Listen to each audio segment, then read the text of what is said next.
ಇದು ಪೂರ್ತಿ 360 ಡಿಗ್ರಿ ತಿರುಗುವಂಥ ಸಾಮರ್ಥ್ಯ ಇದೆ. ಅಲ್ಲಿ ಎಲ್ಲಾದರೂ ವೈರುಗಳು ಬಂದರೆ ಈ ಗುಂಡು ಹೊಡೆದ್ರೆ 500 kg ತೂಕ ಇರ್ತದೆ. 500 kg ತೂಕ ಇರೋದು ಏನಾದ್ರು ತಲೆ ಮೇಲೆ ಬಿದ್ದರೆ ಅವನ ಕತೆ ಮುಗಿದೋಯ್ತದೆ. ದೇವರು ಈ ಬ್ಯಾಟಲ್ ಶಿಪ್ನ ಆ ಗಟ್ಟಿ ಗೋಡೆ ನೋಡ್ರಿ, 25 ಅಡಿ ಇದೆ. 25 ಅಡಿ ದಪ್ಪ ಕಾಂಕ್ರೀಟು. ಅಷ್ಟಾದ್ಮೇಲೂ ಸಹ ಕಾಂಕ್ರೀಟ್ ಡ್ಯಾಮೇಜ್ ಆಗಿದೆ ನೋಡಿ. ಗೋಡೆಗಳೆಲ್ಲ ಇಷ್ಟೊಂದು ಡ್ಯಾಮೇಜ್ ಆಗಿದೆ ಅಂತಂದರೆ ಆ ಕಡೆಯಿಂದ ಬಂದಿರೋ ಅಂಥ ಗುಂಡು ಇನ್ನೆಷ್ಟು ಪವರ್ಫುಲ್ ಆಗಿರಬೇಕು ನೀವೇ ಲೆಕ್ಕ ಹಾಕ್ಕೊಳ್ಳಿ. ಈ ಹಡಗಲ್ಲಿ ಏನೇನಿಲ್ಲ, ಒಂದು ಯುದ್ಧದ ಹಡಗಲ್ಲಿ ಏನೇನಿರಬೇಕು ಅದೆಲ್ಲ ಇದೆ ಈ ಹಡಗಲ್ಲಿ. ಆದರೆ ಸ್ಟೇರಿಂಗು ಮತ್ತು ಇಂಜಿನ್ ಬಿಟ್ಟು ಇನ್ನೆಲ್ಲ ಇದೆ ಈ ಹಡಗಲ್ಲಿ. ಒಳಗಡೆ ಹೆಜ್ಜೆ ಹಾಕ್ತಾ ಹಾಕ್ತಾ ಮೇಲ್ಗಡೆ ಹೋಗೋಕ್ಕೆ ದಾರಿ ಸಹ ಇದೆ.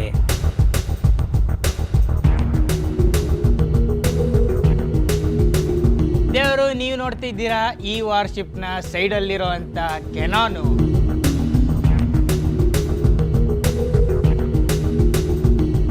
ಈಗ ಈ ಕೆನಾನು ಮುರಿದು ಬಿದ್ದಿದೆ.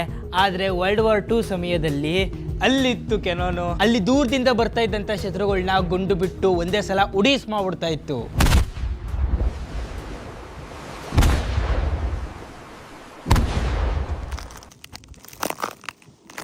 ದೇವರೋ ವಾಹ್, ನಾವೀಗ ವಾರ್ಶಿಪ್ನ ಟಾಪ್ ಮೇಲೆ ಬಂದ್ಬಿಟ್ಟಿದ್ದೇವೆ ನೋಡ್ರಿ.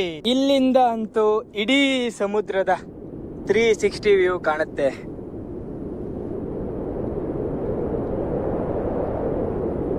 ನೋಡ್ರಿ ನೋಡ್ರಿ ನೋಡ್ರಿ, ಏನಿದು ಕಾಂಕ್ರೀಟ್ನ ಶಿಪ್ಪು. ಇಡೀ ವಾರ್ಶಿಪ್ಪು ಪೂರ್ತಿ ಕಾಂಕ್ರೀಟಿಂದ ಮಾಡಿದ್ದಾರೆ. ಈ ಪಾರ್ಟಿ ವಾರ್ಶಿಪ್ ನೋಡಾದ್ಮೇಲೆ ಈ ಶಿಪ್ಪು ಏನು ಕಟ್ಟಿದ್ರು, ಯಾಕೆ ಕಟ್ಟಿದ್ರು ಅನ್ನೋದು ನಿಮ್ಮ ತಲೆಯಲ್ಲಿ ಬಂದಿದ್ದೇ ಇರ್ತದೆ. ದೇವರು 1942ರಲ್ಲಿ ಫಿಲಿಪೀನ್ಸ್ನ ಅಮೆರಿಕ ಆಳ್ತಾ ಇದ್ರು. ತಾನು ಕಂಟ್ರೋಲ್ ಮಾಡ್ತಿದ್ದ ಫಿಲಿಪೀನ್ಸ್ನ ಬೇರೆ ಯಾವುದೇ ದೇಶ ಆಕ್ರಮಣ ಮಾಡಬಾರ್ದು ಅಂತ ಸಮುದ್ರದ ಮಧ್ಯ ಕಟ್ಟಿರೋ ಈ ವಾರ್ಶಿಪ್ಪೇ ನಾವಿರೋ ಫೋರ್ಟ್ ಡ್ರಮ್. ಅವಾಗ ಜಪಾನವರು ಫಿಲಿಪೀನ್ಸ್ಗೆ ಎಂಟ್ರಿ ಆಗಿ ಅಮೆರಿಕದವ್ರಿಗೆ ಹೊಡೆದ್ರು. ಯಾವ ಪಾರ್ಟಿ ಹೊಡೆದ್ರು ಅಂತಂದ್ರೆ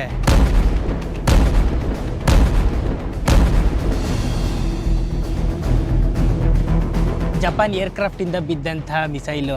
ಇಲ್ಲಿ ನೋಡಿ, ಎಲ್ಲ ದುಪ್ಕ ಅಂತ ಬಿದ್ದ್ಬಿಟ್ಟಿದೆ. ದೇವರ, ಈ ರಾತ್ರಿ ಈ ಜಾಗದಲ್ಲಿ ನಾನೊಬ್ಬನೇ ಇರಕ್ಕೆ ನಿರ್ಧಾರ ಮಾಡ್ಬಿಟ್ಟೆ.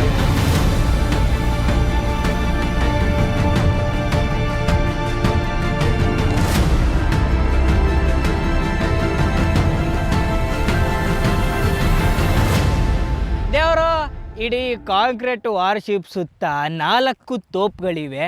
ಆ 4 ತೋಪ್ಗಳಲ್ಲೂ ಅತಿ ಶಕ್ತಿಶಾಲಿಯಾದಂಥ ಕೆನಾನ್ ಇದು. ಈಗ ಇದು ರಿಟೈರ್ಡ್ ಆಗ್ಬಿಟ್ಟಿದೆ.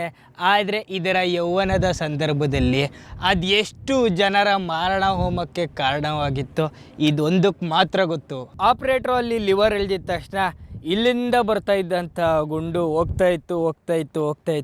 10 ಕಿಲೋಮೀಟರ್ವರೆಗೂ ಇದರ ರೇಂಜ್ ಇತ್ತು. ಮತ್ತೆ ಈ ತೋಪ್ ನೋಡ್ತಾ ಇದ್ದೀರಾ ನೋಡಿ, ಇದು ಪೂರ್ತಿ 360 ಡಿಗ್ರಿ ತಿರುಗುವಂಥ ಸಾಮರ್ಥ್ಯ ಇದೆ.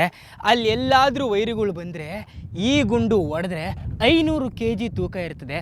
500 kg ತೂಕ ಇರೋದು ಏನಾದ್ರು ತಲೆ ಮೇಲೆ ಬಿದ್ದರೆ ಅವನ ಕತೆ ಮುಗಿದೋಯ್ತದೆ.